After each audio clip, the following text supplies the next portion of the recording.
Heyo, Omnidogs and Omnikittens. It's Omnidog here with my top 10 DC books of the first few months of 2023. I know we're not halfway through, but what the heck? I thought I'd give you a status report of what I've read. First of all, please remember organic price books, where you can get a lot of these books, if not all of them. Use my code Omnidog for $2 off. Big savings here, 5% off with code, if you ship 3 or more books together, Omnidog ship it together. There you go. Right on. Thank you, organic price books.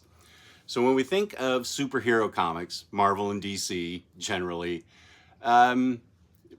maybe some people tend to look at them with the side eye, not sophisticated enough, but I disagree with these books. These books are peak reading material that will make you happy for a variety of reasons. I think we're living in the true golden age of comics, in my opinion. We have a wealth of great writers, a wealth of great artists, and the two big publishing houses sometimes let them run free and do what they want. And in the case of all these books, they've let them write these great stories without any limits, I think. So let's take a look at the first book that I dug so much, and that is Mark Waid, of course, World's Finest, Batman and Superman. And by the amazing Dan Mora is the artist. He is able to somehow keep a monthly schedule. I know it's difficult for a lot of artists to do. It's a hard job illustrating comics, but boy, he churns out beautiful art regularly. And this is the devil, I'm going to say Neja, who is an ancient entity who has been unlocked, and I don't want to give too much away, but I do have to get you interested. He has returned from the ancient past, ancient China, and he is quite powerful. And what are Batman and Superman going to do about it? Quick, cool thing is that not only do we have Batman and Superman in it, but we have, where are you? The Doom Patrol is in this, and they play a huge part in this book, and it is really, really cool to see the Doom Patrol in this book.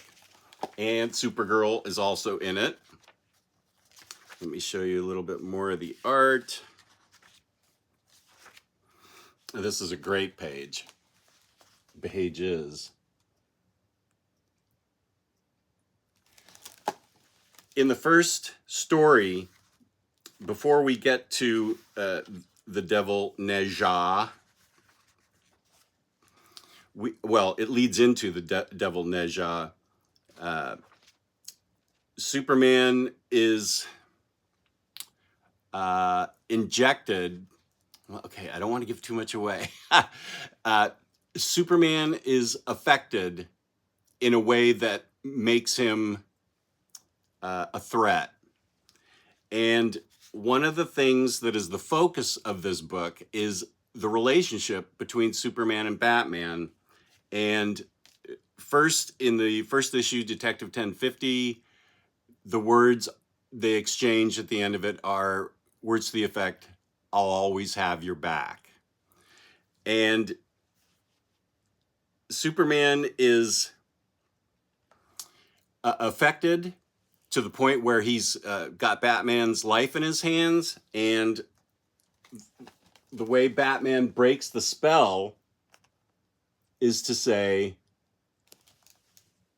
"I have your back, always." And that snaps Superman out of it. That was in that that goes to, it feels like a deeper, it's not a shallow relationship. It's a trust relationship that they've built up in this book. And that's what Mark Waid does so well, is give you reasons and the characters growing to trust each other. They know they can count on each other. But what about the story? Well, the devil Nezha is from ancient China, has wildly powerful powers. That wasn't very eloquent, but yeah, he's got wildly powerful powers, and he can subjugate other superheroes to try and basically take over the world. Sorry, that's a trope, but the creation of this villain and the way they go about, Robin and Supergirl and the Doom Patrol, the way they go about solving it is remarkable. Supergirl and Robin go back through time to find the original ancient Chinese warriors who originally imprisoned the devil Nezha. And they don't just show up and say, how'd you do it? They have to build trust between them. Supergirl and Robin, obviously from the future, they look dangerous to these warriors. And it's very well thought out what each of the warriors brings to the table and how they can use that in the future against the devil Nezha. And here's some more art. Mark Waid just does such a good job that after I finished the book, I kept reading on the DC app. I wanted to know what other things were happening. And it is fascinating to see the Doom Patrol and Niles Calder involved. And they help Batman and Superman in very inventive ways. And here is this. Actually, I'll give you a little short spoiler because it's really boss. The devil Nezha can, as I said, subjugate other superheroes in order to conquer the world. One of them's Green Lantern, and through sheer willpower, Batman and Superman break the willpower of Hal Jordan, get the ring from his finger, and get combined into Bat Super Lantern for a little bit. Look at that costume design and the power that Bat Superman Lantern has. It's just amazing because it's the two of them with Supergirl and Robin against basically the entire Justice League. And using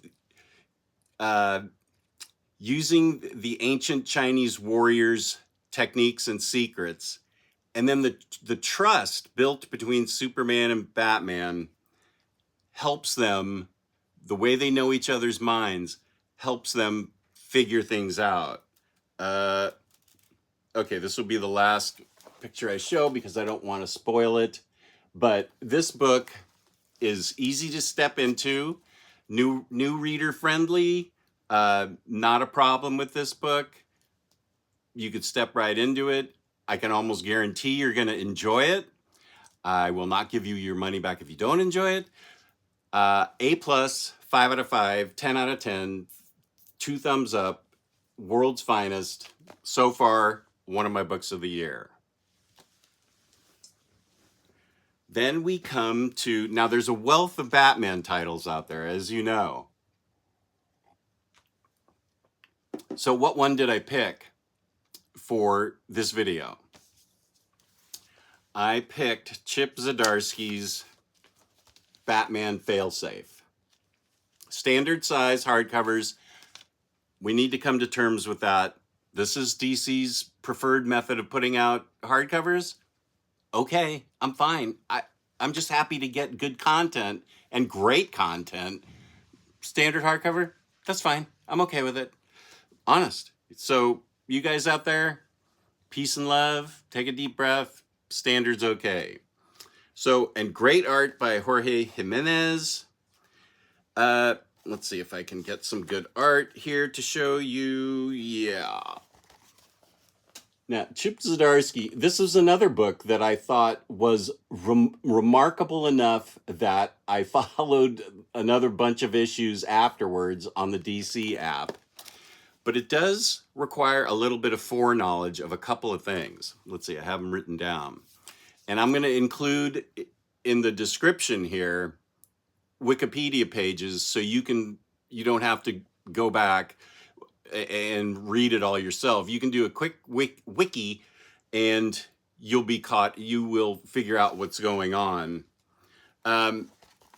One of them is the Batman of Zur-En-Arrh from Grant Morrison's run, who took that from a 1950s Batman. He appears as, well, I don't want to spoil it, but he appears and you sort of need to know who he is and why he is. And so if you're not caught up on Grant Morrison's run, you can look at the article that I've highlighted, that I left a link for, and you kind of need to know Mark Waid's Tower of Babel. Because when we're talking about Batman Failsafe, it's not spoiling it to tell you that the failsafe is what Batman created in case he ever goes over the line. And it takes the entire Bat family to try and figure out what actually happened and what is happening. Failsafe is basically an unbeatable enemy. I don't want to tell you too much more about it, but Chip Zdarsky's writing is spectacular in this. Absolutely spectacular. Twists and turns and things that I hadn't really even ever thought about. He's an excellent writer in this. The other thing you need to know is that this is in continuity, and in this, Bruce Wayne has lost his fortune. So I haven't been caught up on Batman so far. I have a lot of back reading that I need to do. So I did what I always do with X-Men books. I just go, okay, that happened. So I know I have to go back and read all of Tiny Onion's run. But those are the things you need to know. And I'll give a Wikipedia or a description that you can, if you haven't read Waid's Tower of Babel, it's amazing and you really should read it. But if you don't know it, I'll include a description in the description. I'll include a link as to why it's important to this book. So there is a little bit of foreknowledge that you need to know, but it is, okay, no, wait, I don't want to show that. Doody-doody-doo. Okay, this is okay. This art is great. The reason I love this book is because it not only keeps you guessing, but where it takes you makes complete sense once you get there. If you haven't figured it out, it all makes sense once you get there, because there are a lot of twists and turns. And when I say these books are mature, I don't mean like PG-13 or R-rated or anything. I mean grown-ups like myself who have been reading superhero books for over 50 years. The bar is raised way high that these are super intelligently written books that help your mind, give your mind a workout, give your mind a place to go and relax and say, whoa, how did he think of that? Where did that come from? And how did he pull that off? And I'm talking about Chip Zdarsky. This is really remarkable. Uh, and I 100% give this an A plus. If you only buy one Batman book this year, it needs to be this and its follow-up, because it doesn't end on a cliffhanger, but it's a continuation. You will, once you read this, you're going to want to read the rest. Trust me, because I've read a bunch of it, and it is incredible. Just what he does. Zdarsky gives us a Batman who has placed major contingencies has put contingencies in place just in case, and what the consequences are. It's epic, it's thrilling, it's smartly written, it's exciting, it's everything you want in a Batman comic. And there's no Joker! So good. I don't think there's Joker. No. Yeah, no, there's no Joker. So Batman Failsafe, 100%, get it. One of my books of the year already. Now the next book, I think maybe is a little bit under the radar.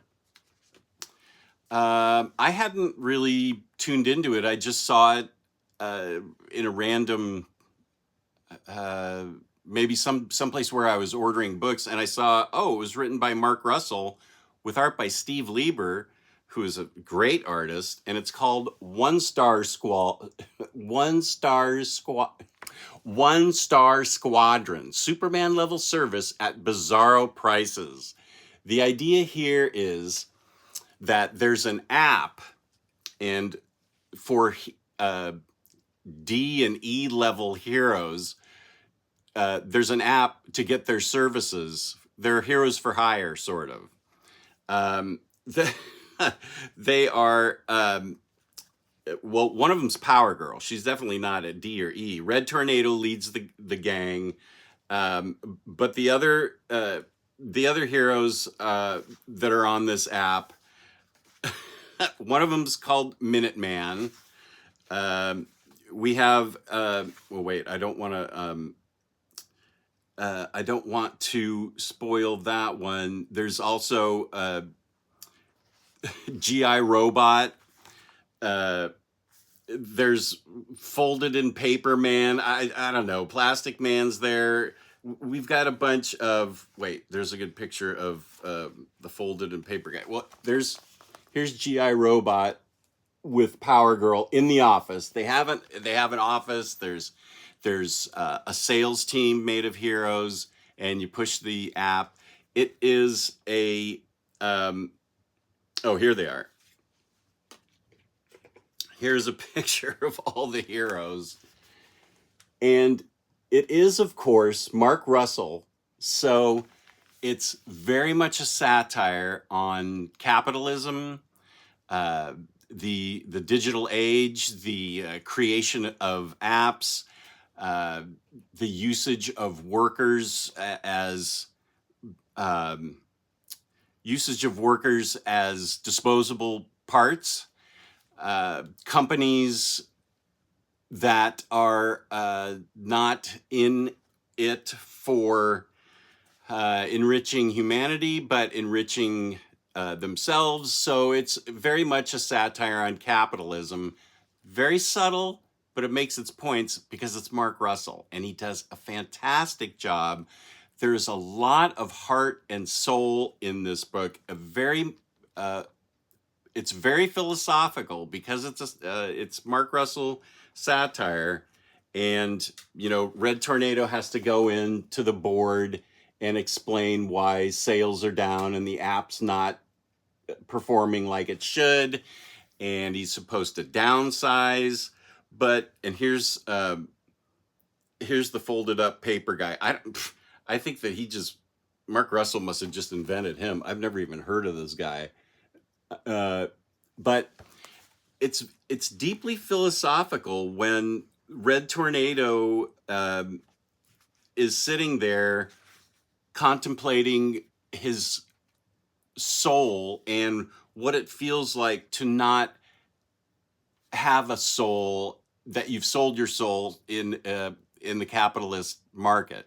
And there's all kinds of explanations about why capitalism has made America great and stuff. And I'm not here to argue that it hasn't.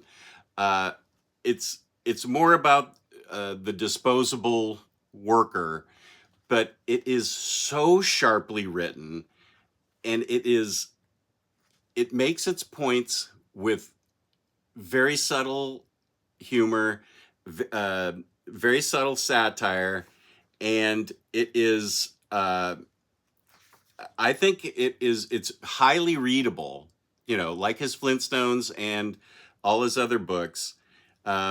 Red Tornado comes upon a down and out gangbuster right there. There's heroes with depression issues. I will give you the warning that one of the heroes tries to take his life, fortunately fails. That's not treated in a joking manner.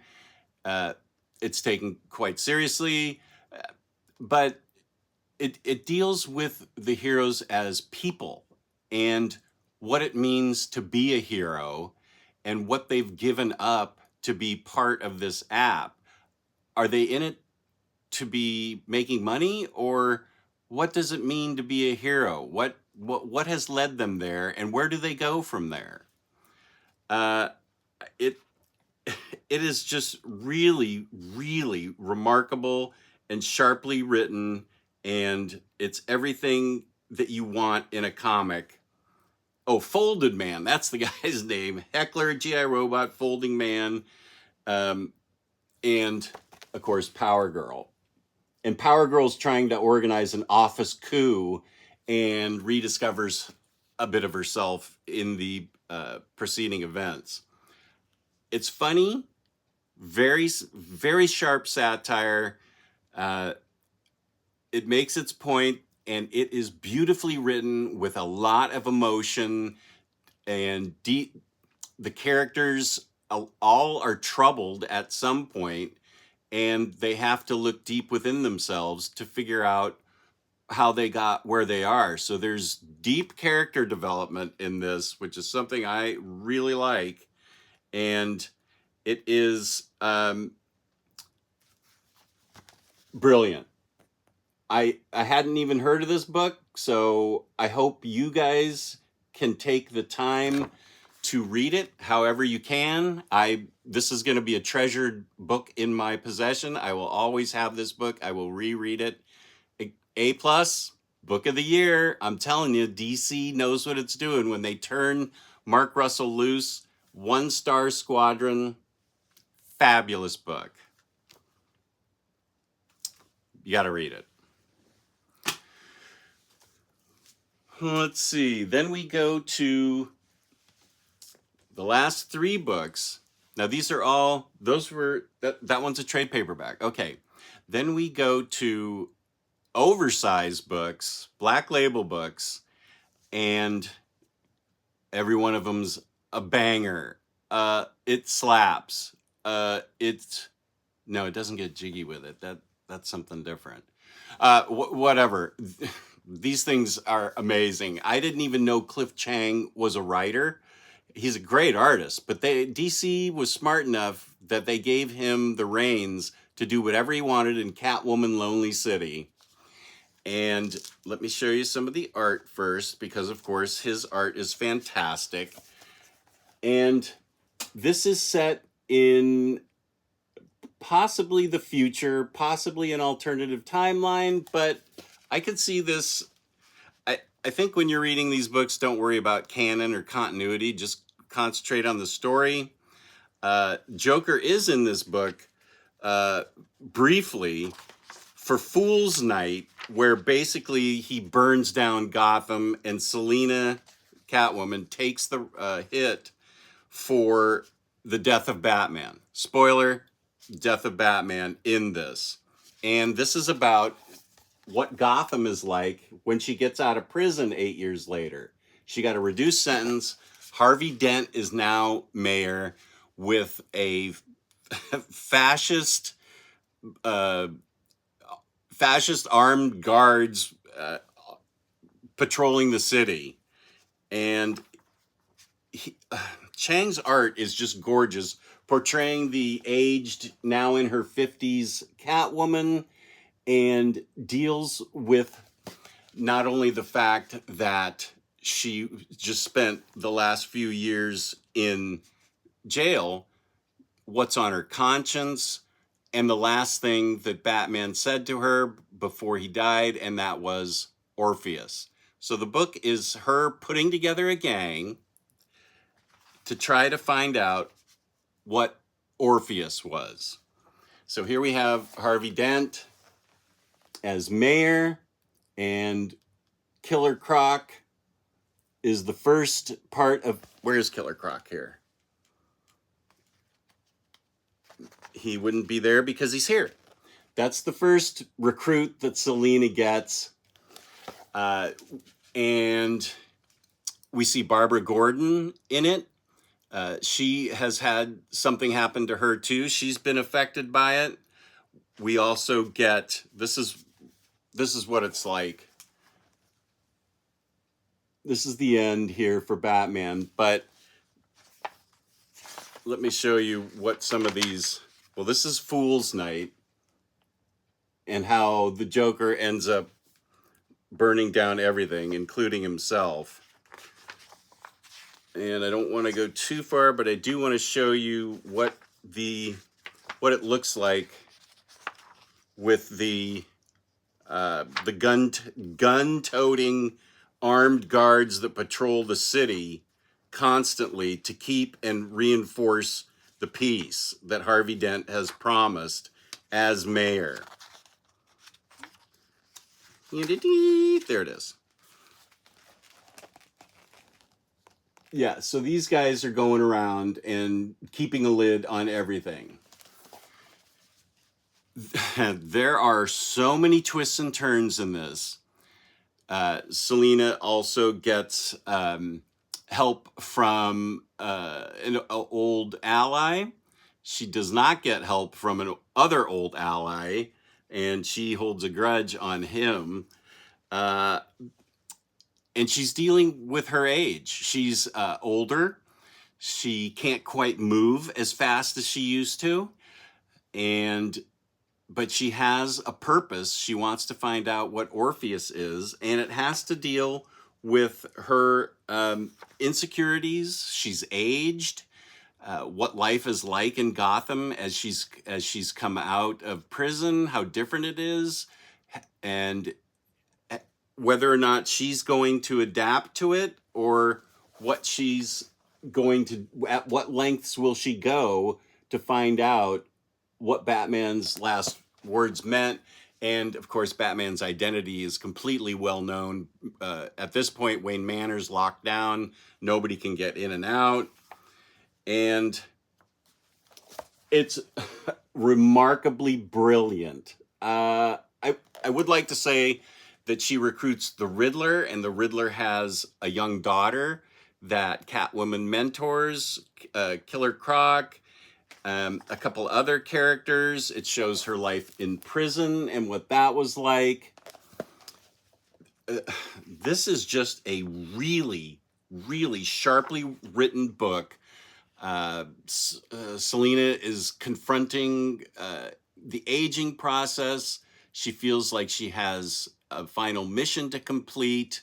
She has to decide whether it's all worthwhile. Did I say Poison Ivy's in this book? Because Poison Ivy's in this book, and she kicks ass. She is so cool. Jason Blood and Etrigan are in this book. Let me see if I can get a quick pick. Yeah. And what Poison Ivy's up to is really amazing. I won't tell you what she's up to, but it's really cool what she's up to and how Catwoman recruits her. This book absolutely is brilliant. Cliff Chang God bless you. You know how to write, and I want to read more of you. This is a Catwoman that is grounded in as much reality as comic books allow. You know, it's always interesting when a superhero can get uh, grounded in reality and age and have life catch up to them. They're not always immortal. They're very much mortal, and confronting it brings up a lot of emotions and issues and insecurities and determination and grit. And she's a very strong female protagonist, which I love. This is easily one of my top books of the year. And it's a lot of fun to read because, especially when she meets Ivy again, Ivy loosens her up a little bit. And it's a lot of fun. It deals with some of when Batman and Catwoman first met, things like that. It's really great. Just really, really great. And for the last book, for this part, this may end up being a 3-part video. I will tackle another oversized Black Label book. This one is by Josh Williamson with art by Leo Max, and it is Rogues. It's all about Captain Cold putting together, Rogues are of course Flash's villains. He's his Rogues gallery. So there's Captain Cold, there's Magenta, there's let's see, let's go back to, there's Captain Cold, Golden Glider. There's all kinds of sketches in the back. Golden Glider's a rogue, Bronze Tiger, Heat Wave, Magenta, as I said, the Trickster, Mirror Master, and Gorilla Grodd. Gorilla Grodd, and what Leonard Snart wants to do, Captain Cold, is one last big heist. And that is to steal in Gorilla City, where Gorilla Grodd is the president king, he's the king of it, steal his gold. But there's way more to it than just that. There's recruiting the gang. There's their insecurities, dealing with how they've failed in the past. This is one last shot for Leonard Snart. And his sister, the Golden Glider, who's there as the voice of reason. And what they discover, let's see, I don't want to give too much away here. Okay. The art is fun, and the twists and turns in this book are also great. And they also deal with human frailties, human arrogance, gorilla frailties, and gorilla arrogance, empathy, sympathy, insecurities, greed, desire, plans gone wrong, backup plans. It is just a thrill ride of really fun and epic proportions, and I highly recommend this. This is definitely 5 stars. This is a bit of, I guess, an Ocean's 11 type caper, and it there's no Flash in this, but it deals with Captain Cold's plans and how he wants to do just one last heist and how he tries to pull it off. Highly recommended. Highly, highly recommended. Now, of course, this video has gone on way longer than I meant, so I'm going to do part 2, and I hope you join me for part 2 because I've got some more great DC books. And thank you for watching. Peace and love. Please hit the like button, subscribe, leave me a message. I always like to hear from people and their thoughts. And I'll be right back with part 2. Thank you for watching. Peace and love. Peace and love.